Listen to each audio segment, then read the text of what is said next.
എല്ലാവർക്കും ഓൺലൈൻ ക്ലാസ്സിലേക്ക് സ്വാഗതം. ഇന്ന് നമ്മൾ ഡിസ്കസ് ചെയ്യുന്നത് 6ാം ക്ലാസ്സിലെ ഇംഗ്ലീഷിലെ ഒരു പ്രീവിയസ് ഇയർ ക്വസ്റ്റ്യൻ പേപ്പറാണ്. ഓക്കെ, അപ്പോൾ നമ്മൾ 6ാം ക്ലാസ്സുമായി ബന്ധപ്പെട്ട് ഒരു ഏകദേശം 72 വീഡിയോസ് ആനുവൽ എക്സാമുമായി ബന്ധപ്പെട്ട് പല വർഷങ്ങളിലായിട്ട് അപ്ലോഡ് ചെയ്തിട്ടുണ്ട്. അതിൻ്റെയൊക്കെ വീഡിയോൻ്റെ പ്ലേലിസ്റ്റിൻ്റെ ലിങ്ക് താഴെ ഡിസ്ക്രിപ്ഷൻ ബോക്സ് കൊടുക്കാം. ഓക്കെ, നമുക്ക് ആദ്യത്തെ ചോദ്യം നോക്കാം. Activity 1, read the passage and answer the questions given below. The eel is a very funny fish. It doesn't look like fish at all. It is long, thin and looks like a snake. Its long and thin body helps it to travel very fast in water. They are seen mostly in ponds of Amazon and basins of South America. Eels never seem to get tired. They can swim as much as 10 miles a day. Eels can generate electricity. The smooth and slippery skin of the fish also helps to escape from the enemies. ഇത്രയാണ് passage ഉള്ളത്. നമുക്ക് ആദ്യത്തെ ചോദ്യം നോക്കാം. How does eel look like? അതിൻ്റെ answer എവിടെയുണ്ട്? How does eel look like? It is long, thin and looks like a snake. Okay, where are eels found? Eels എവിടെയാണ് കാണപ്പെടുന്നത്? Mostly in ponds of Amazon and basins of South America. What makes eel different from the other fishes? മറ്റുള്ള മീനുകളിൽ നിന്ന് വ്യത്യസ്തമാക്കുന്നത് എന്താണ്? Eels can generate electricity. Next, find out the antonym. Antonym എന്ന് പറഞ്ഞാൽ opposite, വിപരീത പദം ഓഫ് ദ വേർഡ് റഫ്. റഫിൻ്റെ ഓപ്പോസിറ്റ് എന്ന് പറഞ്ഞിട്ടുണ്ടെങ്കിൽ സ്മൂത്താണ്. റഫ് എന്ന് പറഞ്ഞാൽ ഭയങ്കര പരുത്ത, സ്മൂത്ത് എന്ന് പറഞ്ഞാൽ മിനുസമുള്ള. Next, activity 2. Do you remember Radha in the story? The jam, her city cousins insulted her. Radha, using freestyle, asked Renji, or backstroke, asked Ame. They laughed at her. She learned swimming even before she could walk and supported her. Even then, the cousins didn't take her to the swimming pool. Radha became very sad. What will be her thoughts? Write the thoughts of Radha. അപ്പോൾ രാധയുടെ ആ ഒരു story, the ചാമ്പ് എന്ന സ്റ്റോറിയിൽ cousins ആദ്യമൊന്നും വലിയ കൂട്ടായിരുന്നില്ല. രാധയെ നിരന്തരം ഇങ്ങനെ കളിയാക്കുമായിരുന്നു. City cousins insulted her. അപ്പോൾ രാധയോട് ചോദിക്കും, നിങ്ങൾക്ക് നീന്താൻ അറിയോ, നിങ്ങൾക്ക് ഫ്രീ സ്റ്റൈലിൽ നീന്താൻ അറിയോ, ബാക്ക് സ്ട്രോക്ക് നീന്താൻ അറിയോ എന്നൊക്കെ ചോദിക്കുമായിരുന്നു. പക്ഷെ അവളെ ആൻറ്റി സപ്പോർട്ട് ചെയ്യുമായിരുന്നു. അപ്പോൾ അവൾ ഇതൊക്കെ കേട്ടപ്പോൾ, കസിൻസിൻ്റെ കളിയാക്കൽ കേട്ടപ്പോൾ അവൾ വളരെ സാഡായി. അപ്പോൾ എന്തായിരിക്കും അവൾ പറഞ്ഞത്? What did they laugh at me? അവരെന്തായിരിക്കും എന്നെ നോക്കി കളിയാക്കിയത്? I know I am a good swimmer. ഞാനൊരു ഗുഡ് സ്വിമ്മറാണെന്ന് എനിക്കറിയാം. I wish they would take me to the pool to prove it. ഞാനൊരു ഗുഡ് സ്വിമ്മറാണെന്ന് പ്രൂവ് ചെയ്യാൻ എന്നെ ആ പൂളിലേക്ക് കൊണ്ടുപോകണം എന്ന് ഞാൻ ആഗ്രഹിക്കുകയാണ്. I wish they would take me to the pool to prove it. Why are they being so mean? I feel sad and lonely. എനിക്ക് ഭയങ്കര സങ്കടവും ഏകാന്തയും അനുഭവപ്പെടുന്നു. ഇതൊക്കെ ആയിരിക്കാം ആരുടെ തോട്ട്സ്? രാധയുടെ തോട്ട്സ്. ഇനി നമുക്ക് അടുത്ത ആക്ടിവിറ്റി 3 നോക്കാം. Water scarcity is a serious issue that we face today. ജലക്ഷാമം ഒരു വലിയൊരു പ്രശ്നമാണ്. ഇന്ന് നമ്മൾ അഭിമുഖീകരിക്കുന്ന വെച്ച് ഏറ്റവും വലിയ പ്രശ്നങ്ങളൊന്നാണ് water scarcity. We waste water in many ways. It is our responsibility to preserve water. അപ്പോൾ നമ്മൾ പലതരത്തിൽ വെള്ളം എന്താക്കുന്നുണ്ട്, വേസ്റ്റ് ചെയ്യുന്നുണ്ട്. അപ്പോൾ നമ്മളത് പ്രിസർവ് ചെയ്യണം, സംരക്ഷിക്കണം. To preserve water for the next generation. Prepare 2 placards to make people aware of the importance of water. അപ്പോൾ ഇമ്പോർട്ടൻസ് ഓഫ് വാട്ടർ, വെള്ളത്തിൻ്റെ പ്രാധാന്യത്തെക്കുറിച്ച് മനസ്സിലാക്കാനുള്ള 2 പ്ലേക്കാർഡ്സ് തയ്യാറാക്കാനാണ് പറഞ്ഞിരിക്കുന്നത്.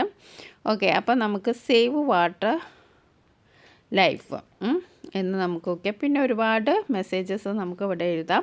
അതിൻ്റെ മെസ്സേജസിൻ്റെ മോഡൽസ് ഞാനത് പ്ലേ കാർഡ്സ് നമ്മളിങ്ങനെയാണ് എഴുതുക. എന്നിട്ട് ഒരു ചെറിയൊരു സ്റ്റിക്ക് പോലെ ഇവിടെ കൊടുക്കും. അപ്പോൾ നമുക്ക് അതിനുള്ളിൽ മെസ്സേജസ് എഴുതണം. സേവ് വാട്ടർ, സേവ് ലൈഫ് എന്നൊക്കെ മെസ്സേജ് എഴുതാം. അതേപോലെ നമുക്ക് ഒരുപാട് മെസ്സേജസ് ഉണ്ട്. ഇതിലേതെങ്കിലുമൊക്കെ ഒന്ന് പഠിച്ചു വെക്കുക, ചിലപ്പോൾ ക്വസ്റ്റ്യൻ ചോദിക്കാം.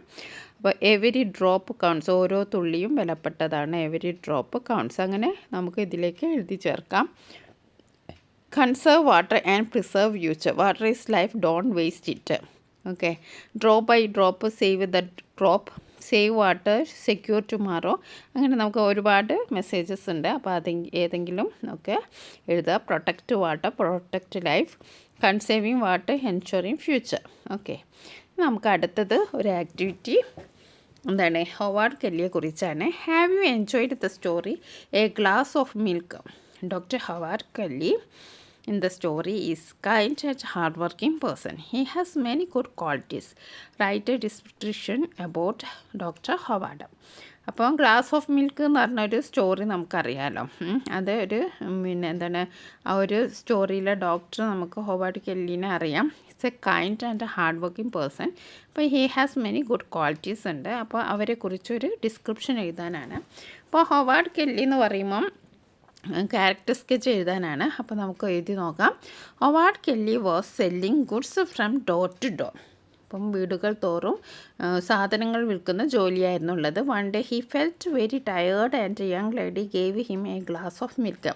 അപ്പോൾ ഒരു ദിവസം ഭയങ്കര ക്ഷീണിതയായി. അപ്പോൾ അവർക്ക് ഒരു ലേഡി ഒരു ഗ്ലാസ് നിറച്ച് പാല് കൊടുത്തു. Later this boy became doctor Howard Kelly. He was working in a city hospital. The young lady became old. She was suffering from an unknown disease. The woman was admitted in Kelly's hospital. അപ്പോൾ Howard Kelly അങ്ങനെ വളർന്ന് വലുതായി, ഒരു ഡോക്ടറായി. അപ്പോഴത്തേന് ഈ young lady എന്താണ്, വയസ്സായി, became old. She was suffering from a unknown diseases, ഒരു അപൂർവ രോഗം അവരെ ബാധിച്ചിരുന്നു. The woman was admitted in Kelly's hospital. When he realised the strange light filled in his eyes. He gave special attention to the case. അപ്പോൾ അവരാണെന്ന് തിരിച്ചറിഞ്ഞപ്പോൾ എന്താണ്, special അറ്റൻഷനൊക്കെ കൊടുത്തു. The woman recovered after a great struggle. ഒരുപാട് സ്ട്രഗിളിന് ശേഷം ആ വുമൻ റിക്കവറായി. Okay, doctor Kelly got the medical bill. അങ്ങനെ മെഡിക്കൽ ബില്ല് കിട്ടി. And wrote something on it. അതിലെന്തോ എഴുതി. The woman fear to open the bill. അവരാണെച്ചാൽ ഈ ബില്ല് ഓപ്പൺ ചെയ്യാനേ പേടിച്ചിരുന്നു. Because she knew that it would be a huge sum. അതൊരു വലിയ എമൗണ്ട് ആയിരിക്കുമെന്ന് അവർക്കറിയാമായിരുന്നു. But when she open the bill, പക്ഷേ അവർ ആ ബില്ല് ഓപ്പൺ ചെയ്തപ്പോൾ ഷീ റെഡ് ദീസ് വേർഡ്സ്. അവർ ഈ വേർഡ്സ് വായിച്ചു. എന്താണ്, paid in full with glass of milk. മുഴുവൻ പൈസയും അടച്ചു with a glass of milk. Okay, ഒരു ഗ്ലാസ് മിൽക്കിന് പകരമായി പെയ്ഡ് ചെയ്തു എന്ന് അതിൽ എഴുതിയിട്ടുണ്ട്. Doctor Kelly reminds us that every good deed that we do makes our life worthier and more meaningful. Okay, ഇനി നമുക്ക് അടുത്തത് എന്താണ്, ഒരു എഡിറ്റിംഗ് ആണ്. Read the passage carefully. There are few errors which are underlined. Edit it. Okay. When I became the owner of a tiny piece of earth, I ഫീലിന് പകരം ഇവിടെ എന്താ വരിക, ഫെൽറ്റാണ്. ഓക്കെ, ഫീല് പാസ്റ്റ് ടെൻസിലാണ് നമുക്ക് ഇവിടെ വരിക, ഫെൽറ്റാണ്. Very happy. It was 2 acre plot with coconut and a അല്ല ആനാണ് വരിക. കാരണം എന്താണ്, വോവലാണല്ലേ. എ നമുക്ക് ഏനാക്കി എഴുതാം. അതൊരു വോവൽ സൗണ്ടാണ്. ഓ എന്ന് പറയുന്ന ഒരു വോവലാണ്. അപ്പോൾ അതിൻ്റെ പുറകെ എന്ത് വരണം, ആൻ വരണം. In those days the price, ഇവിടെ സ്പെല്ലിംഗ് എന്താ തെറ്റ്, PRICE ആണ്. കോക്കനട്ട് വേറല്ല, coconut was high. But then came trespassers. They were the birds and a variety. ഇന്നല്ല അവിടെ വേണ്ടത്, നമുക്ക് വേണ്ടത് എന്താണ്, ഓഫാണ് വേണ്ടത്. അപ്പോൾ ഇവിടെ എന്തൊക്കെയാണ് നമുക്ക് വന്നത്, ഫീല് ഫെൽറ്റായി, അതായത് ടെൻസ് മാറി. പിന്നെ ഏനായി. പ്രൈസ് ഇവിടെ സ്പെല്ലിംഗ് മിസ്റ്റേക്കാണ് വന്നത്. വേർ വാസായി. അവിടെ സബ്ജക്റ്റ് വെർബ് അഗ്രിമെൻ്റ് ആണ്. ഇൻ ഓഫായി. അതെന്താണ് അവിടെ വന്നത്, ഇൻ ഓഫായത് പ്രപ്പോസിഷൻ കറക്റ്റല്ല. അപ്പോൾ നമുക്ക് ഈ ഒരു എഡിറ്റിങ്ങിൽ മിക്കവാറും നമുക്ക് വരാവുന്ന കാര്യങ്ങൾ ഒന്നെങ്കിൽ ക്യാപിറ്റലൈസേഷൻ ഉണ്ടാവും. അതായത് ക്യാപിറ്റൽ ലെറ്റർ, ഇപ്പോൾ രാധ എന്നുള്ളതൊക്കെ ഇങ്ങനെ സ്മോൾ ലെറ്റർ കൊടുക്കും. അപ്പോൾ നമ്മളത് ക്യാപിറ്റൽ ലെറ്റർ ആക്കണം. പിന്നെ അധികവും വരുന്നതാണ് പാസ്റ്റ് ടെൻസ് മാറ്റുന്നത്. അതായത് പാസ്റ്റ് ടെൻസ് ആക്കാൻ ഇപ്പോൾ ഇവിടെ കണ്ടല്ലോ, ഫീലുള്ളത് നമ്മൾ ഫെൽറ്റ് ആക്കേണ്ടി വരും. ഓക്കെ, ചിലപ്പോൾ ടേക്ക് ഉള്ളത് ടുക്ക് ആക്കേണ്ടി വരും. അങ്ങനെ പാസ്റ്റ് ടെൻസ് ഫോം എഴുതാനുണ്ടാവും. പിന്നെ നമുക്ക് വരുന്നത് വേറൊരു സംഭവം എന്ന് വെച്ചിട്ടുണ്ടെങ്കിൽ പ്രപ്പോസിഷനാണ്. പിന്നെ സ്പെല്ലിംഗ് മിസ്റ്റേക്ക്. ഇവിടെ പ്രൈസ് പ്രൈസിൻ്റെ സ്പെല്ലിങ്ങും തെറ്റിയതൊക്കെ ഉണ്ടല്ലോ, അങ്ങനെ കൊടുക്കാം. പിന്നെ വരുന്നത് വേർഡ് ഓർഡർ തെറ്റിച്ചിട്ട് കൊടുക്കും. അങ്ങനെയും എല്ലാ ക്വസ്റ്റ്യൻ പേപ്പറിലും കാണാറുണ്ട്. വേർഡ് ഓർഡർ എന്ന് പറയുമ്പോൾ എങ്ങനെയാണ്, ദ ബേർഡ്സ് എന്നുള്ള ഇത് ഇങ്ങനെ ആണ് കറക്റ്റ് വരേണ്ടത്. പക്ഷേ നമുക്ക് ക്വസ്റ്റ്യനിൽ ബേർഡ്സ് ഇതാന്ന് വരും. അപ്പോൾ നമ്മൾ എന്ത് ചെയ്യണം, ഇത് കറക്റ്റ് ചെയ്യണം. അങ്ങനെ നമുക്ക് 4-5 ഫോമിലാണ് സാധാരണ നമ്മുടെ എഡിറ്റിങ്ങിൽ വരുന്നത്. അപ്പോൾ എഡിറ്റിങ്ങും അതേപോലെ തന്നെ ഫസ്റ്റത്തെ ക്വസ്റ്റ്യനും നമുക്ക് വളരെ എളുപ്പമായിരിക്കും. അതുകൊണ്ട് നിങ്ങൾ പ്രയാസപ്പെടുന്നത്, നിങ്ങൾക്ക് 10 മാർക്ക് ഉറപ്പാണ്. പിന്നെ അതിലുള്ള ഇങ്ങനെ തോട്ട്സ് വരും, ഡയറി വരും, ലെറ്റർ വരും. അത് നമുക്ക് പറയാൻ പറ്റില്ല.